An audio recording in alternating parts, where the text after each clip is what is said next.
Police are saying little, but it was a brutal death. 42-year-old Carol Finkle was found dead on her living room floor. She had been stabbed 112 times, making it the most violent murder Schoharie, New York had ever seen. We're on the right track. We're going in several directions at this point. We have a great number of leads. And they are hoping something, somewhere, will point to a killer.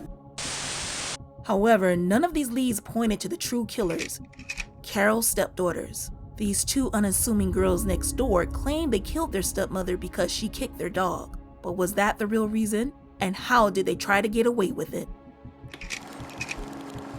This is the case of the evil stepdaughters. On July 19, 1989 at 4 p.m., two sisters, 24-year-old Lisa and 19-year-old Laura Finkle, were found sitting on the curb outside of their Schoharie, New York home, hysterically crying. A concerned neighbor spotted them and asked what was wrong. The sisters told her that they just found their 42-year-old stepmother, Carol, viciously murdered in their living room. When the police arrived, they found a scene that was a horror movie come to life. Carol was laying in a pool of blood on the floor with blood splattered across the walls and ceilings. Her body was riddled with countless stab wounds. She also had severe blunt force trauma to the head. The beating was so extreme that her brain was exposed. In the middle of that carnage, one detail stood out. On the table next to her was a plate of chocolate chip cookies. It was as though she'd settled down for a snack before she was violently attacked. Given the severity of the wounds, the detectives hypothesized that the killer had to be a large male, about 250 to 300 pounds. But before they could prove it, they had to talk to the last people that saw Carol alive, Lisa and Laura. Born in the small town of Schoharie, New York, Lisa and Laura Finkle were as close as two sisters could be. Schoharie is a mixture of rural and suburbia, complete with large houses and manicured lawns. With a population of only around 12,000 people, it's the perfect place to raise a family. By all accounts, the Finkle sisters were considered the girls next door. Pretty, blonde, and petite, the sisters were described as sweet, warm, and playful. Their personalities were different, and while that can cause some siblings to grow apart as they grow older, that wasn't the case for the Finkle sisters. Laura was the quiet one of the pair, and Lisa was more talkative, more independent, and more outgoing. Lisa was fiercely protective of her little sister, and there was nothing that could get in between them.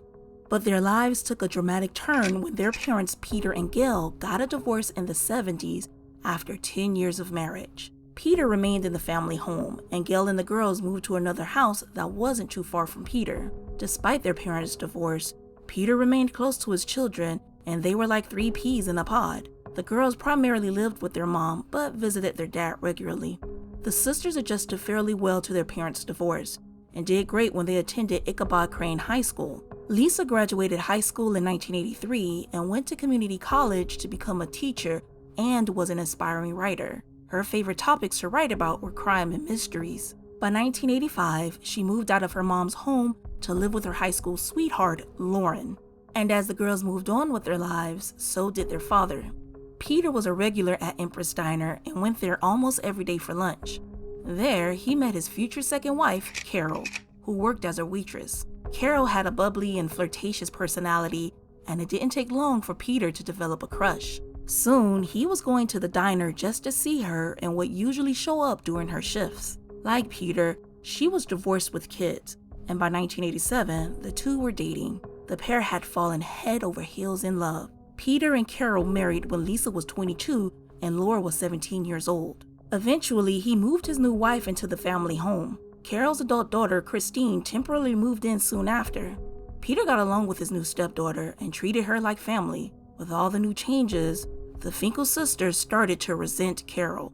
Carol's relationship with Lisa and Laura seemed fine at first, but the problems really started when Laura moved back home because her mom remarried and moved to Florida. The main source of the conflict was Laura's poodle Muffin that Carol didn't like and constantly complained about.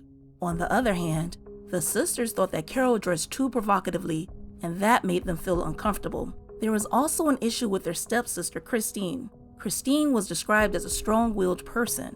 Lisa and Laura didn't like that, and according to family friends, the sisters were jealous, and that added to the growing tension in the household. The situation settled down when Laura graduated high school in 1988 and moved to Florida to live with her mom and to attend college. Then in 1989, Lisa broke up with her boyfriend. Unable to afford an apartment of her own, she moved in with her dad and Carol. That summer, Laura returned to Schoharie to visit her dad and her boyfriend Russell, but it didn't take long before problems started up all over again. The Finkle sisters began to suspect that Carol was cheating on their father. Lisa claimed that Carol was getting calls from an unknown man and thought it was suspicious that Carol would go shopping but wouldn't return until late at night. And while it doesn't appear they ever told their father of their suspicions, the tension in the house reached a boiling point. It's pretty common for stepchildren to have strange relationships with their stepparents, so the sisters' feelings toward their stepmother didn't raise any red flags. And that brings us back to the investigation. As detectives investigated the scene of the crime, they noted a few strange things. 1. Carol was still in her uniform and had her apron on filled with tips from her job. 2. She still had her car keys in her hand. If Carol had been home for as long as the sisters claimed, she would have put her keys and apron away. The clues raised more questions than answers. On the day of the murder, the sisters were taken to the hospital and given sedatives to calm them down. As a result, they couldn't be questioned immediately and had to be interviewed later that night. With the Finkle sisters' questioning on hold, the investigation continued. As the police put up roadblocks, a neighbor told an officer that at the time of the murder, they saw a large white man running from the direction of the Finkle home towards a field that was directly across the street. With how extensive the wounds were on Carol's body, it made all the sense in the world that a man could have done it. Peter was questioned, but with his gut-wrenching reaction to the news of his wife's death, he was ruled out. With a vague tip of an unknown running man, the lead detective couldn't shake off the feeling that there was more to the story. That night, the Finkle sisters were questioned at the hospital by lead detective James Horton. Lisa told the detective that their day started off like any other day. Peter and Carol left at 6 a.m. for their 7 a.m. shifts. An hour later, the sisters got up to prepare for their job interviews at a plastic factory. They returned home at noon to have lunch and bake cookies. Carol came home around 3 p.m. and got a phone call shortly after. According to Lisa, while they didn't hear the entire conversation, it sounded as if Carol was inviting someone over. Lisa stated that Carol sent them to the store to get bread for their dad's lunch. They believed that Carol was bringing her affair partner home, and they didn't want to get in the middle of it. They drove around the neighborhood for 30 minutes, then went back home. And that's when they found Carol face down in a pool of blood. Detective Horton returned to the Finkle residence on July 20th to speak with the forensics team. But before he entered the home, he ran into Lisa, who was waiting for Laura and her boyfriend Russell to go get ice cream. While they were speaking, Lisa asked Detective Horton if he saw a cowboy boot print. He replied no, and asked why she didn't bring it up earlier. He made her draw the shoe print, then she left with Russell and Laura a few minutes later. The sudden revelation of a shoe print was so strange that Detective Horton asked the forensics team if they found any boot prints, and they told him no. For Detective Horton, there were too many inconsistencies in the Finkle sisters' story. He spoke to the coroner, who revealed something that shifted all attention to the sisters. Carol was stabbed with 3 different bleeds, and while Detective Horton was away, Laura's boyfriend, Russell Spinner, arrived at the police department at 7 p.m. He insisted on only speaking with the lead detective. However, Detective Horton was out of the station, so the other officers had to convince Russell to talk, and what Russell revealed next would change the entire course of the investigation. He told the police that Laura had confessed to killing Carol, but a secondhand confession wasn't enough for a conviction, so Detective Horton decided to question the sisters again. The sisters were now staying at their aunt's house, and he went there to follow up. He said he had a few more questions and offered to drive them to the police station, which was only 5 minutes away.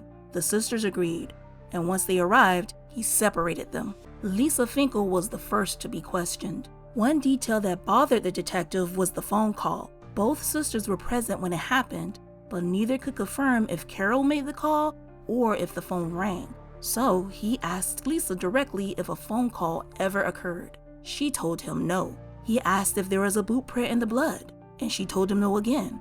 Eventually, the question was too much for Lisa, and she confessed to everything. According to Lisa, When Carol came home, Laura's poodle Muffin ran up to her and Carol kicked the dog away, and kicking Muffin would be the straw that broke the camel's back.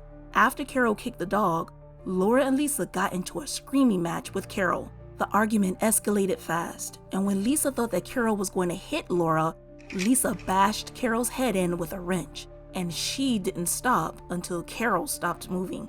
Then she got a knife and just wouldn't stop stabbing. Lisa claimed that she blacked out during the attack and couldn't remember the details. Once Lisa was done, Laura got a garbage bag and threw the murder weapons inside. Afterwards, they drove off and threw the bag into a random dumpster.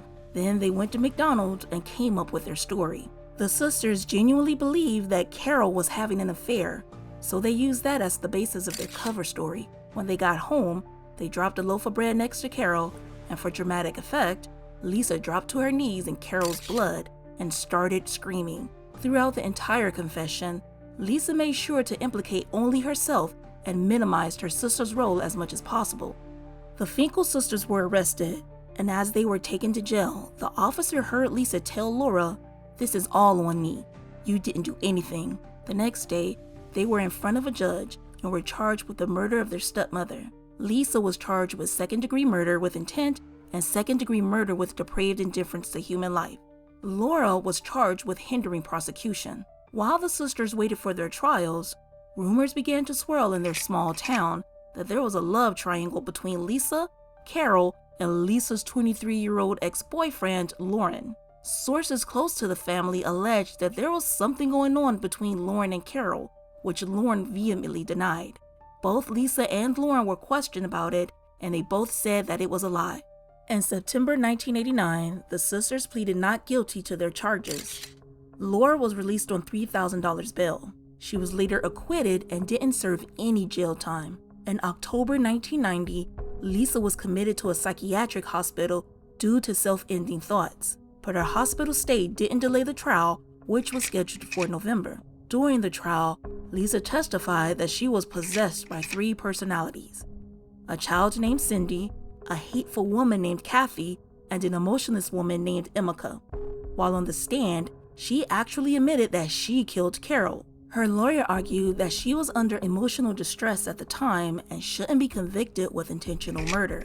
But in December 1990, she was convicted of second-degree murder and sentenced to 25 years to life in prison. As of the making of this video, the only information we found out about Laura is that she's married with children. Lisa was released on parole in 2018. Based on our research, we believe she still lives with her father in the same house that she killed Carol. If you like this case, check out our video about a stepmother so evil that she killed her stepson out of jealousy.